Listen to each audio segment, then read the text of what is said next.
नमो अरिहन्ताणं नमो सिद्धाणं नमो आयर्याणं नमो वज्रायाणं नमो लोये सौवसावूणं मोक्षमार्गस्य नेतारं भेत्तारं कर्मभूभृतां ज्ञातारं विश्वतत्त्वानां वंदे तत्गुणलब्धये। 1008 श्री मूलनायक आदिनाथ भगवान की जय। द्वासांग जिनवाणी माता की जय। आचार्य श्रेष्ठ आचार्य गुरुवर श्री 108 पूज्यपाद स्वामी महाराज की जय। आचार्य श्रेष्ठ आचार्य गुरुवर श्री 108 विद्यासागर जी महाराज की जय। जगत पूज्य निर्यापक श्रमण मुनि पुंगव श्री 108 सुधा सागर जी महाराज की जय। समस्त मुनि संघ की। जुबर आचार्य पूज्यपाद स्वामी जी द्वारा रचित इस सर्वार सिद्धि ग्रंथराज की स्वाध्याय श्रृंखला में 9वें अध्याय के अंतर्गत संवर के कारणों पर विस्तार से चर्चा हो रही है। पूज्यवर ने संवर के कारणों में गुप्ती, समिति, धर्म, अनुप्रेक्षा, परिसहजय, चारित्र और इनके अलावा एक और कारण रखा था, तप। इस प्रकार से इन कारणों के द्वारा संवर होता है। तप जो विशेष रूप से रखा गया, उस तप के द्वारा संवर तो होता ही है, साथ में निर्जरा भी होती है। अब हम इन सभी संवर के कारणों पर विस्तार से चर्चा कर रहे हैं। पूर्व कक्षाओं में हमने गुप्ती के बारे में समझा, समिति के बारे में समझा और पूर्व कक्षा में हमने 10 धर्मों के बारे में भी समझा था। अब आज की कक्षा में हम जो 12 प्रकार की अनुप्रेक्षाएं कही गई हैं, उन अनुप्रेक्षाओं के स्वरूप को समझेंगे। और अनुप्रेक्षा का मतलब जो होता है बार बार चिंतन करना, तो हम किस प्रकार का चिंतन करें। मुख्य रूप से संसार, शरीर और भोगों से विरक्त होने के लिए ही इन अनुप्रेक्षाओं का चिंतन किया जाता है। हम सबसे ज्यादा संसार से राग करते हैं, शरीर से राग करते हैं और भोगों में आसक्ति होने से हम सभी प्रकार के 5 पाप और 4 प्रकार की कसाई किया करते हैं। इसलिए मुख्य रूप से संसार, शरीर और भोगों से ही विरक्ति का नाम वैराग्य कहलाता है। तो अब हमें आसक्ति को छोड़ करके विरक्ति को धारण करना है। अब विरक्ति या वैराग्य कैसे धारण होता है, तो आपने 6 ढाला पढ़ी होगी और 6 ढाला में 5वीं ढाल लिखी है। उस 5वीं ढाल का प्रथम छंद याद करें। वहां पर उन्होंने लिखा, मुनि सकल वृत्ति बड़ भागी, भव भोगन तै वैरागी, वैराग्य उपावन माई, चिंते अनुप्रेक्षा भाई। उधर उन्होंने लिखा कि मुनि जो महाव्रती हैं वो ही बड़े भाग्यशाली हैं। बड़े भाग्यशाली क्यों हैं? क्योंकि संसार, शरीर और भोगों से विरक्त हैं। अब ऐसे वैराग्य को यदि हमें उत्पन्न करना है तो वैराग्य उपावन माई, चिंते अनुप्रेक्षा भाई। इसलिए वैराग्य को उत्पन्न करने के लिए माता के समान इन 12 अनुप्रेक्षाओं का चिंतन करना चाहिए। ये 12 माताएं हैं। जैसे कोई माता किसी पुत्र को उत्पन्न करती है, उसी प्रकार से यहां वैराग्य रूपी पुत्र को उत्पन्न करना है। और वैराग्य रूपी पुत्र यदि उत्पन्न होगा तो इन 12 माताओं की कोख से ही उत्पन्न होगा। बिना इन 12 भावनाओं का चिंतन किए हम वैराग्य धारण कर ही नहीं सकते। वैराग्य धारण करना तो दूर की बात है, जो मुनि बन चुके हैं, जिन्होंने वैराग्य को धारण कर लिया है, उनके लिए भी ये कहा गया है कि प्रति समय इन अनुप्रेक्षाओं का चिंतन करते रहें। जो सामायिक 3 बार की जाती है, उन 3 बार सामायिक में इन 12 भावनाओं का ही चिंतन किया जाता है। आखिर इसके चिंतन करने से होता क्या है? चिंतन करने से जिन्होंने आज तक वैराग्य प्राप्त नहीं किया, उनको तो वैराग्य की उत्पत्ति होती है। उनका संसार, शरीर और भोगों से आसक्ति कम होती है। और जिन्होंने वैराग्य धारण कर लिया, जो मुनिराज हैं जिनको दीक्षा लिए 30 वर्ष हो गए, 40 वर्ष हो गए, 50 वर्ष हो गए, फिर भी ये कहा जा रहा है कि अभी भी इन 12 भावनाओं का चिंतन करो, तो क्यों कहा जा रहा है? वो कहा जा रहा है इसलिए कि वैराग्य को दृढ़ करने के लिए। केवल वैराग्य को उत्पन्न नहीं करती हैं, वैराग्य में दृढ़ता भी इन्हीं 12 भावनाओं के चिंतन से आती है। आज वर्तमान में जो भी हमारे मुनिराज हैं, उन मुनिराजों में से कुछ कुछ मुनियों के जो चर्या है, जो आचरण है, वो आचरण उनका शिथिल होता जा रहा है और शिथिलाचार बढ़ता जा रहा है। इसका कारण केवल एक ही है कि उनके 12 भावनाओं का चिंतन अब नहीं होता होगा। क्योंकि यदि 12 भावनाओं का चिंतन करेंगे तो फिर जितने भी भौतिक सामग्री हैं, सुख सुविधाएं हैं, उन सुख सुविधाओं के प्रति उनका मन आकर्षित होगा ही नहीं। आज यदि कोई मुनिराज मोबाइल रखने लगे हैं या लैपटॉप रखने लगे हैं तो इस परिग्रह के प्रति उनकी इच्छा जागी क्यों? वो जागी इसीलिए है क्योंकि उन्होंने अनित्य, असरण आदि भावनाओं का चिंतन करना बंद कर दिया। यदि विषय भोगों के प्रति उनकी इच्छा जा रही है तो इसका मतलब है उन्होंने इन विषय भोगों के प्रति जो चिंतन करना चाहिए वो अनुप्रेक्षाओं का चिंतन करना बंद कर दिया। यदि ये चिंतन हमारा चलता रहे कि इस संसार में कोई भी पदार्थ नित्य नहीं है, ये संसार अशरण रूप है, केवल सच्चे देव, सच्चे शास्त्र और सच्चे गुरु ही हमारी शरण है, अन्य कोई शरण नहीं है। मैं अकेला ही आया था, अकेला ही इस संसार से जाऊंगा। ये पत्नी पुत्र आदि संसार के जितने भी मोह माया जाल है, ये सब मुझसे भिन्न है। ये यदि इस प्रकार का अनित्य, अशरण संसार, एकत्व, अन्यत्व भावनाओं का चिंतन चलता रहेगा तो हमारा वैराग्य दिन प्रतिदिन दृढ़ होता रहेगा। पूर्व कक्षा में हमने इन 12 अनुप्रेक्षाओं का चिंतन कैसे करना है या क्यों किया जाता है, इसके बारे में उत्थानिकापन ने समझ ली थी। उस उत्थानिका में इन्होंने यही बताया था कि ये 10 धर्मों के बाद इन 12 अनुप्रेक्षाओं को लिखा गया और 22 परिसह के पहले इन अनुप्रेक्षाओं को लिखा गया। वो क्यों लिखा गया? क्योंकि 10 धर्मों का पालन वही कर पाएगा जो इन 12 भावनाओं का चिंतन करेगा, और 22 परिसहों को सहन करने की शक्ति भी उसी में आएगी जो इन 12 भावनाओं का चिंतन करता है। इसीलिए इन 12 भावनाओं का उपदेश किया गया। आइए देखें सूत्र नंबर 7, पेज नंबर 324, उत्थानिका 798। 798 अपन ने देख ली थी। सूत्र का उच्चारण करें। अनित्यासरण संसारैकत्वा न्यत्वा शुच्याश्रव संवर निर्जरालोक बोधि दुर्लभ धर्म स्वाख्या तत्वानुचिंतन मनुप्रेक्षा। अनित्यासरण संसारैकत्वा न्यत्वा शुच्याश्रव संवर निर्जरा लोक बोधि दुर्लभ धर्म स्वाख्या तत्वानुचिंतन मनुप्रेक्षा। यहां बता रहे हैं अनित्य, असरण, संसार, एकत्व, अन्यत्व, अशुचि, आश्रव, संवर, निर्जरा, लोक, बोधि दुर्लभ और धर्म स्वाख्या तत्व, ये पूरा एक ही नाम है। इन सभी का अनुचिंतनम, इनका अनुचिंतन का मतलब बार बार चिंतन करना ही अनुप्रेक्षा कहलाती है। तो अनित्य अनुप्रेक्षा, अनुप्रेक्षा शब्द सभी में लगा लेंगे। अनित्य अनुप्रेक्षा, असरण अनुप्रेक्षा, संसार अनुप्रेक्षा, एकत्व अनुप्रेक्षा इत्यादि। अब अनित्य अनुप्रेक्षा में किस प्रकार का चिंतन किया जाता है वो यहां पर बता रहे हैं। देखें 799। इमानी शरीरेन्द्रिय विषय उपभोग द्रव्याणि समुदय रूपाणि जल बुद्बुद्वत् अनवस्थित स्वभावानि गर्भादिषु अवस्था विशेषेषु सत उपलभ्यमान संयोग विपर्यायाणि। यहां बता रहे हैं, देखें, इमानी शरीरेन्द्रिय विषय उपभोग द्रव्याणि समुदय रूपाणि। यहां बता रहे हैं ये जो शरीर है, इंद्रियों के विषय हैं और उपभोग रूप जो द्रव्य है, मतलब जो हमें ये शरीर प्राप्त हुआ है, पांचों इंद्रियों के जो विषय स्वरूप जो भोग उपभोग की सामग्री मिली है, ये सारी की सारी जल बुद्बुद्वत्, जल के बुलबुले के समान। जैसे पानी का बुलबुला होता है, कभी आपने बरसात में देखा होगा, जब पानी बहुत स्पीड में गिरता है तो जहां पानी भर जाता है वहां पर बुलबुले बनते हैं और बुलबुले बन करके वो तुरंत फूट जाते हैं।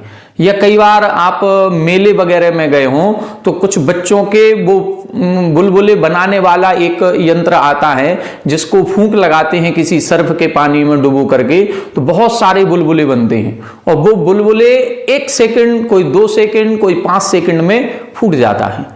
मतलब वो बुलबुला जितना कम समय के लिए स्थिर रहता है, नित्य नहीं है, हमेशा नहीं रहता है, उसी तरह से यहां बता रहे हैं ये शरीर भी नित्य नहीं है, ये इंद्रिय के विषय भी नित्य नहीं है, ये भोग उपभोग की जो भी सामग्री हम सभी ने जोड़ी है ये भी नित्य नहीं है, ये किसी ना किसी दिन नष्ट होने वाली है।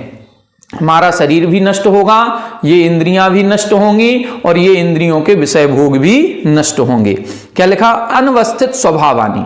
अनवस्थित स्वभाव मतलब अवस्थित स्वभाव वाले नहीं हैं, अनवस्थित हैं, हमेशा रहने वाले नहीं हैं, नष्ट होने वाले हैं। और कैसे हैं? गर्भादिषु अवस्था विशेषेषु सत उपलभ्यमान संयोग विपर्यायाणि।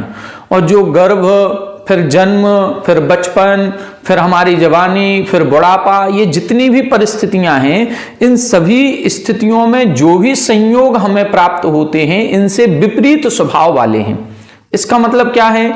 ये जितने भी, जैसे मान लो कोई भी विषय पदार्थ है, ये हमेशा सुख देने वाला नहीं होता।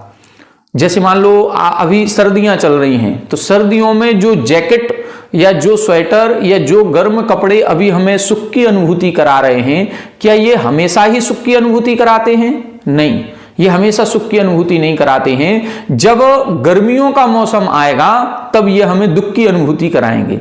यदि गर्मियों के मौसम में वो हम गर्म कपड़े, जैकेट या स्वेटर पहन करके बाहर निकल जाएं तो हमारे अंदर से गर्मी प्रकट हो जाएगी और पसीने पसीने हम सारे हो जाएंगे। तो वही जैकेट, स्वेटर जो अभी सर्दियों के मौसम में हमें आनंद देने वाली है, वह गर्मियों के मौसम में हमें आनंद देने वाली नहीं होती है। इसी प्रकार से कोई भी भोग सामग्री है, मान लो हमको भूख लग रही है और भूख लगती है तो हमको रोटी या कोई भी खाने की वस्तु सामग्री है वो हमें बहुत अच्छी लगती है, लेकिन उसकी एक मात्रा है। यदि हमें 4 रोटी की भूख है, हमने 4 खा लिए और अब हमको बिल्कुल नहीं खाया जा रहा है, और यदि इतने में कोई आधी रोटी भी यदि ज्यादा दे देता है और अधिक परोस देता है तो फिर वही सामग्री हमें वेदना उत्पन्न कराने वाली हो जाती है। जिसको अभी हम सुख कारक मान रहे थे, जब हमें भूख लग रही थी तब हम कह रहे थे हमको खाना दो, हमको खाना दो, खाना दो। अब खाना दे दिया तो एक पेट भरने के बाद, अब एक निश्चित मात्रा के बाद वही भोज्य सामग्री हमारे लिए वेदना उत्पन्न कराने वाली हो जाती है। तो यहां पर ये बता रहे हैं कि जो गर्भादि अवस्था विशेषु, मतलब जो गर्भ, जन्म आदि जितनी अवस्थाएं हैं, जो चीज हमको बचपन में पसंद थी वो अब जवानी में पसंद नहीं होती है, जो जवानी में पसंद है वो बुढ़ापे में नहीं होगी। हर प्रकार से हमारी जो इच्छाएं हैं वो भी बदलती हैं, विषय उपभोग की जो सामग्री है वो भी बदलती है, हमारा नेचर भी बदलेगा और हमारे नेचर के हिसाब से परिस्थितियां भी बदलती हैं। इसीलिए ये जितने भी विषय भोग हैं ये विपरीत स्वभाव वाले होते हैं। मोहात अत्र अज्ञो नित्यताम मन्यते। मोहात, हम मोह के कारण से, अत्र यहां पर अज्ञः, अज्ञानी बन करके नित्यताम मन्यते, इनको नित्य मान रहे हैं। वास्तविकता में ये नित्य नहीं है, हम अज्ञानी हैं, मोह के वशीभूत हैं, इसलिए इस मोह के कारण से इन पदार्थों को नित्य मानते हैं। और नित्य मान करके हम छोटी छोटी बातों पर अपने पड़ोसियों से, अपने भाइयों से, अपने घर वालों से, रिश्तेदारों से लड़ाई झगड़ा भी करने लगते।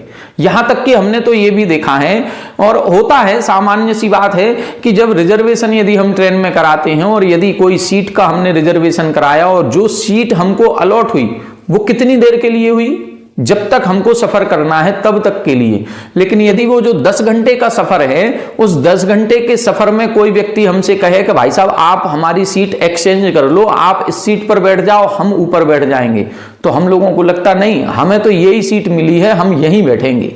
और यदि हमारी सीट पर कोई दूसरा आकर के बैठने लगता है तो थोड़ी थोड़ी सी बातों पर लड़ाई झगड़े हो जाते हैं, जबकि ये पता है कि वो सीट हमारी नहीं है, केवल 10 घंटे के लिए मिली है, केवल 5 घंटे के लिए मिली है। तो छोटी बातों पर, मतलब एक जिसका हमें पता है कि ये 5-10 घंटे का सफर है, उसमें भी इतना मोह अधिक हो जाता है कि हम नीचे की सीट की बजाय ऊपर की सीट पर जाना पसंद नहीं करते, ऊपर की सीट की बजाय नीचे की सीट पर आना पसंद नहीं करते। ये मोह के कारण से होता है। तो हम मोह के कारण से इन पदार्थों में नित्यता का अनुभव करते हैं, वास्तविकता में ये नित्य नहीं है। न किंचित संसारे समुदितम ध्रुवम अस्ति। इस संसार में किंचित, कुछ किंचित मात्र भी, रंच मात्र भी कोई भी पदार्थ ध्रुवम न अस्ति, ध्रुव नहीं है, नित्य नहीं है। आत्मनो ज्ञान दर्शन उपयोग स्वभावात अन्यत इति चिंतनम अनित्य अनुप्रेक्षा। किसके अलावा? आत्मनो ज्ञान दर्शन, जो आत्मा का ज्ञान और दर्शन स्वभाव है, इस ज्ञान दर्शन स्वभाव के अलावा इस संसार में कोई भी पदार्थ नित्य नहीं है। इस प्रकार का चिंतन करना ही अनित्य अनुप्रेक्षा कहलाती है। हम जो ज्ञान, हमारी ज्ञान स्वरूपी आत्मा है, जो हमारी आत्मा का जानना देखना है, जो ज्ञान और दर्शन गुण है, ये ज्ञान दर्शन गुण से रहित कभी नहीं हुई। चाहे भले वो एक इंद्रियों की पर्याय में गई हो, चाहे पंचेंद्रिय की पर्याय में हो, किसी भी पर्याय में हो, ज्ञान से रहित आत्मा कभी नहीं होती। जब ज्ञान ही हमारी आत्मा का मूल स्वभाव है, जिसको इसने कभी नहीं छोड़ा, जो हमेशा से साथ में है, बस उसी ज्ञान को प्राप्त करने के लिए ही हमारा पुरुषार्थ होना चाहिए। अब ये पुरुषार्थ होना चाहिए कि अब हम ऐसा केवल ज्ञान प्राप्त कर लें जो कभी नष्ट ना हो, जो कभी कम ज्यादा ना हो। अभी जो हमारा ज्ञान है वो तो क्षयोपशमयक है, कर्म के प्रभाव से है, कभी ज्यादा हो जाता है, कभी कम हो जाता है।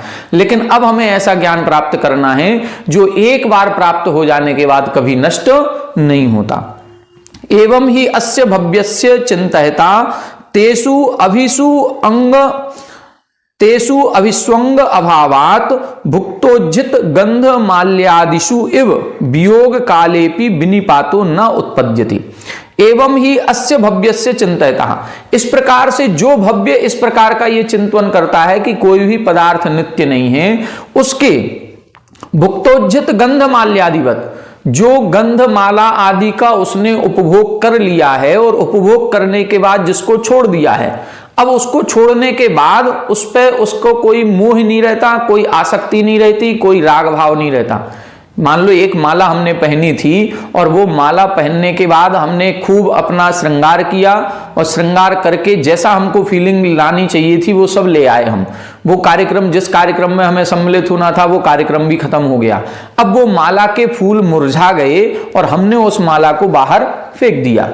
अब उस माला को कौन उठा रहा है, कौन ले जा रहा है, इससे हमको कोई मतलब नहीं होता। अब हमें उस माला के वियोग हो जाने पर या उस माला के टूट जाने पर या उन फूलों के बिखर जाने पर जिस प्रकार से कोई दुख नहीं होता। क्यों? क्योंकि उसका जो भोग हमें करना था वो हमने भोग कर लिया। अब उसके बाद अब उसका क्या हो रहा है वो होने दो। उसी प्रकार से वियोग कालेपि, उसी प्रकार से यहां बता रहे हैं कि जैसे एक बार पदार्थ को भोगने के बाद उसको छोड़ दिया जाता है, उसमें कोई ममत्व नहीं रहता है, तो अब अनित्य भावना का चिंतन करने वाला ये चिंतन करे कि ये सारे पदार्थों को हम पूर्व में कई बार भोग चुके हैं और भोग करके छोड़ दिए हैं। जब भोग करके छोड़ दिए हैं तो अब ये पदार्थ मेरे कैसे हो सकते हैं। इस प्रकार का जब उसको चिंतन आएगा तो फिर उसको इनका वियोग होने पर, जैसे जिसको वैराग्य आ जाता है, उसने जीवन भर अपनी धन संपत्ति जोड़ी, जीवन भर अपना मकान बनाया, गाड़ी खरीदी, सब कुछ किया, सारे वैभव को उसने जोड़ा, लेकिन जब वैराग्य आता है तो क्षण मात्र में उन्हीं सब को छोड़ करके और मुनि दीक्षा लेने के लिए चल पड़ता है। तो उसको अब क्यों नहीं दुख हो रहा है? उसी ने तो ये सब कुछ जोड़ा था और खूब राग द्वेष करके, खूब पापों को करके, हिंसा आदि करके, झूठ बोल करके, सब प्रकार से जैसे बन सकता था वैसे उसने इन पदार्थों को जोड़ा था। और जब वैराग्य आता है तो सब कुछ एक क्षण में छोड़ देता है। तो जैसे उसको दुख नहीं होता। क्यों नहीं होता? क्योंकि उसको अब इस संसार का जो सही स्वभाव है वो पता चल गया कि ये सारे पदार्थ या तो आज हम इनको छोड़ दें, यदि हम आज इनको छोड़ देते हैं तो हमारी आत्मा का भला होगा, और यदि हम आज इनको नहीं छोड़ेंगे तो ये हमें छोड़ करके चले जाएंगे। मतलब ये पदार्थ छूटने ही छूटने हैं। हम जान करके बुद्धि पूर्वक छोड़ेंगे तो ज्यादा अच्छा होगा, नहीं तो जिस दिन मरण होगा उस दिन अबुद्धि पूर्वक हमारे ना चाहते हुए भी ये पदार्थ छूटेंगे ही छूटेंगे। इस प्रकार से जो चिंतन करता है उसको वियोग कालेपि विनिपातो न उत्पद्यति, उसको किसी भी प्रकार के दुख की उत्पत्ति नहीं होती है। आगे देखें अशरण भावना 800 नंबर। यथा मृग सावस्य एकांते बलवता क्षुदितेन अमीषा एषिणा व्याघ्रेण अभिभूतस्य न किंचित शरणम अस्ति। यहां बता रहे हैं कि जंगल है और जंगल में एक शेर है, व्याघ्र है, और उस व्याघ्र को बहुत तेज भूख लग रही है और बहुत तेज भूख लगने के बाद सामने एक हिरण मिल गया उसको और उसने हिरण का शिकार कर लिया। अब जब उस हिरण का शिकार हो गया तो उस हिरण को बचाने के लिए अब कोई नहीं है, कोई शरणभूत नहीं है। जैसे उस हिरण को उस जंगल में कोई शरण नहीं है, उसी प्रकार से यहां बात की जा रही है। देखें, यथा मृग सावस्य, मृग सावस्य यानी हिरणी का बच्चा, एकांते जो अकेला पड़ गया और एकांत स्थान में है, उसको बलवता क्षुदितेन अमीषा एशिना, जो बलवान है, क्षुदितेन जिसको क्षुधा यानी भूख बहुत तेज लग रही है, और अमीषा एशिना जो मांस का लोलुपी है और मांस को खाने की इच्छा कर रहा है, ऐसे व्याघ्रेण, ऐसे व्याघ्र के द्वारा अभिभूतस्य पकड़े जाने के बाद भी न किंचित शरणम अस्ति, कोई शरण नहीं है। अब उस जंगल में उस हिरणी के बच्चे को कौन बचाने वाला, कौन ऐसा बलवान आएगा जो शेर से भिड़ जाएगा, कोई नहीं। अब जैसे उसको कोई शरण नहीं है, तथा उसी प्रकार से जन्म जरा मृत्यु व्याधि प्रवृत्ति व्यसन मध्य परिभ्रमतो जंतोः शरणम न विद्यते। उसी प्रकार से जन्म जरा मृत्यु व्याधि, मतलब जहां पर जन्म बार बार हो रहा है, जहां पर मृत्यु बार बार हो रही है, जहां पर बुढ़ापा भी आ रहा है, जहां पर तरह तरह की बीमारियां भी हो रही हैं, इत्यादि इन विपत्तियों के मध्य में परिभ्रमता, जो परिभ्रमण कर रहा है, ऐसे जंतु शरणम न विद्यते, ऐसे जंतु यानी जीव के लिए कोई भी शरण नहीं है। जैसे उस जंगल में उस हिरण के बच्चे के लिए कोई शरण नहीं है क्योंकि वो शेर के मुख में आ चुका है, इसी प्रकार से यहां पर भी इस संसार में जो जीव जन्म मरण और कई प्रकार के रोगों का या बुढ़ापे आदि का जो दुख सहन कर रहा है और भ्रमण कर रहा है, उसके लिए इस संसार में कोई शरण नहीं है। परिपुष्टम अपि शरीरम भोजनम प्रति सहायी भवती न व्यसन उपनिपाते। यहां बता रहे हैं परिपुष्टम अपि शरीरम, जो हमारा स्वस्थ शरीर है वह स्वस्थ शरीर ही भोजन के प्रति सहायी होता है, न व्यसन उपनिपाते। जब हमारे ऊपर दुख तकलीफ आती हैं तब हमें भोजन करने की भी इच्छा नहीं होती। यदि हमारे शरीर में कोई बीमारी है, हम अस्वस्थ हैं, हमको बुखार आ रहा है या कोई अन्य प्रकार का रोग हो गया है, उस समय यदि कोई तरह तरह के व्यंजन भी बनाए जाएं तो उन व्यंजनों पर हमारी कोई आसक्ति नहीं होती, उन व्यंजनों को खाने की इच्छा भी नहीं होती। तो यहां बता रहे हैं परिपुष्टम अपि शरीरम, जो स्वस्थ शरीर है उस स्वस्थ शरीर में ही भोजन सहायी भवती। इसी प्रकार से अन्य विषय भोग जितने हैं ये भी जब हम सुखी हैं उस सुखी अवस्था में अच्छे लगते हैं, लेकिन यदि हम दुखी हैं, हमारे कोई कष्ट आ गया है, कोई हमारे रिश्तेदार हैं, कोई हमारे सगे संबंधी हैं, उनके ऊपर कोई कष्ट आ गया है, तो फिर हमको हमारे घर का वैभव, हमारे घर की सुख सुविधाएं भी उस समय अच्छी नहीं लगती। हॉस्पिटल की तरफ दौड़ते भागते हैं, उस समय हम सोचें कि हम एसी चला करके कूलर चला करके सो जाएं, बैठ जाएं, नहीं, मन ही नहीं लगेगा। तो इसी प्रकार से इधर लिख रहे हैं ना व्यसन उपनिपाते, जब कष्ट परेशानी होती है तब ये विषय भोग हमारे काम के नहीं है। यत्नेन संचिता अर्था अपि न भवांतरम अनुगच्छन्ति। यत्नेन संचिता, जिस अर्थ को, जिस धन संपत्ति को हमने बहुत प्रयास पूर्वक, बहुत मेहनत से, बहुत परिश्रम करके रात दिन एक करके कमाया है, वह भी भवांतरम न अनुगच्छन्ति, वो अगले भव में साथ में नहीं जाता है। ना ये विषय भोग साथ में जाएंगे, जब हमारा बुढ़ापा आएगा, जब हमारे शरीर में कोई रोग आदि हो जाएंगे तो ये विषय भोग हमारे काम में नहीं आएंगे।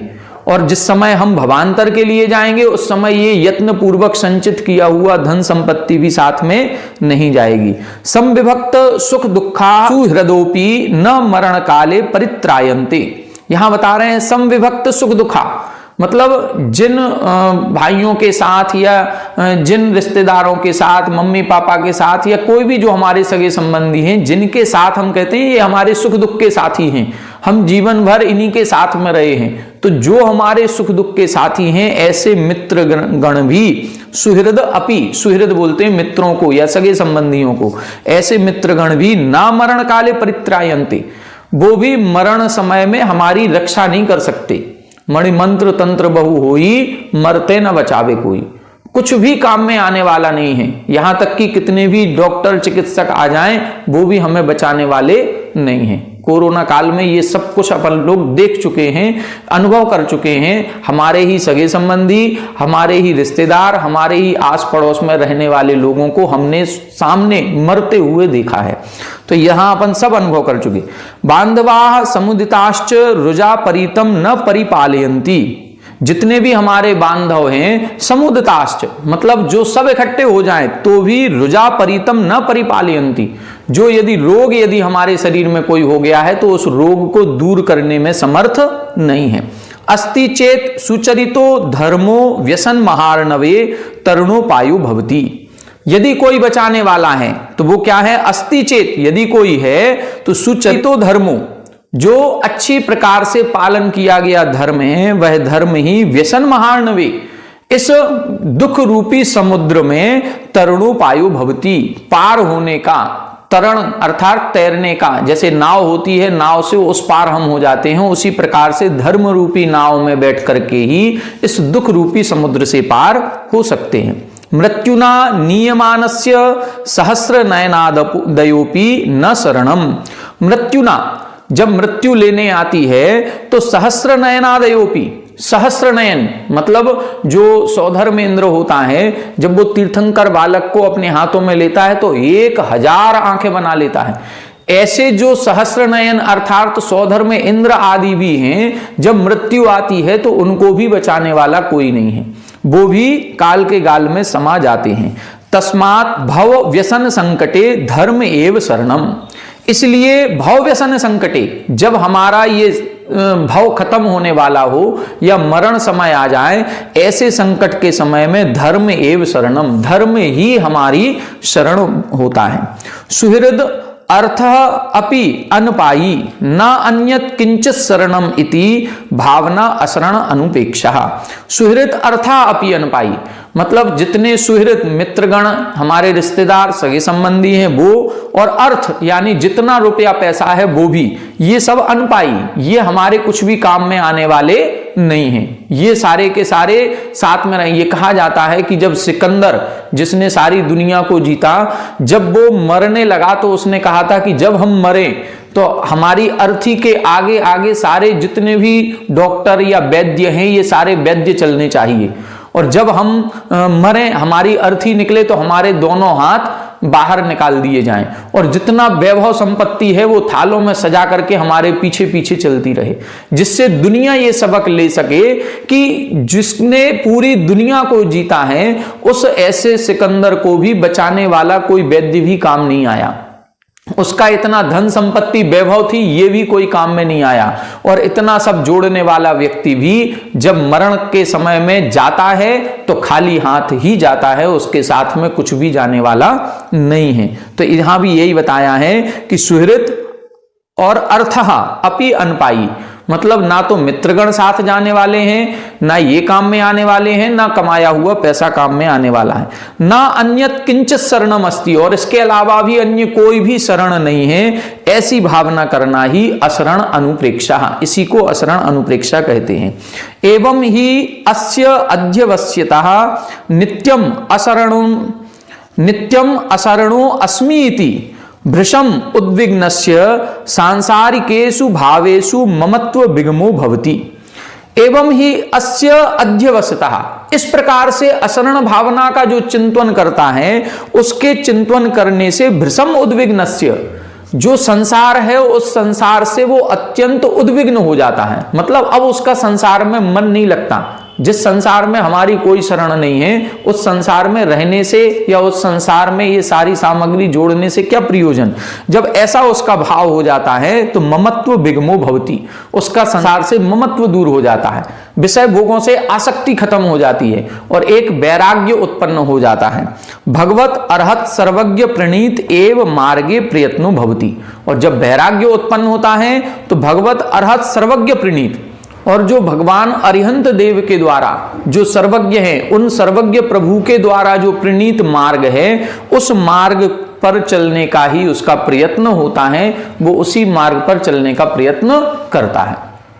इसीलिए अपन लोग जब भी चत्तारी दंडक पढ़ते हैं, जिसमें कहा गया चत्तारी मंगलम अरिहंत मंगलम, उसमें ही लास्ट का जो पद्य आता है उसमें कहा चत्तारी शरणम पवव जामी, अरिहंत शरणम पवव्जामि, सिद्धे शरणम पवव्जामि, साहु शरणम पवव्जामि और केवली पन्नतम धम्मम शरणम पवव्जामि। केवल 4 ही मात्र शरण हैं। अरिहंत शरण है, सिद्ध शरण है और साधु शरण है। कुल मिलाकर के 5 परमेष्ठी। साधुओं में आचार्य उपाध्याय भी गर्भित हो जाएंगे। तो ये 5 परमेष्ठी शरण हैं, अथवा केवली पन्नतो धम्मो, मतलब केवली भगवान के द्वारा प्रणीत जो ये मार्ग बताया गया है, जो मोक्ष का मार्ग है, वह मोक्ष मार्ग ही हमारी शरण है, अन्य कोई शरण नहीं है। इस प्रकार का जब बार बार चिंतन करते हैं और संसार से वैराग्य उत्पन्न होता है, तो निश्चित रूप से जो संसार के विषय भोगों में आसक्ति से जिन कर्मों का आश्रय हो रहा था, वो कर्मों का आश्रय रुक जाता है और एक संवर हमारे प्रकट हो जाता है और उससे कर्मों का आना रुक जाता है। आज की कक्षा में अपन ने 2 प्रकार की भावनाओं को समझा है। आगे की भावनाओं को आगे की कक्षाओं में समझने का प्रयास करेंगे। आप सभी हमारे साथ बने रहें। सभी को जय जिनेंद्र।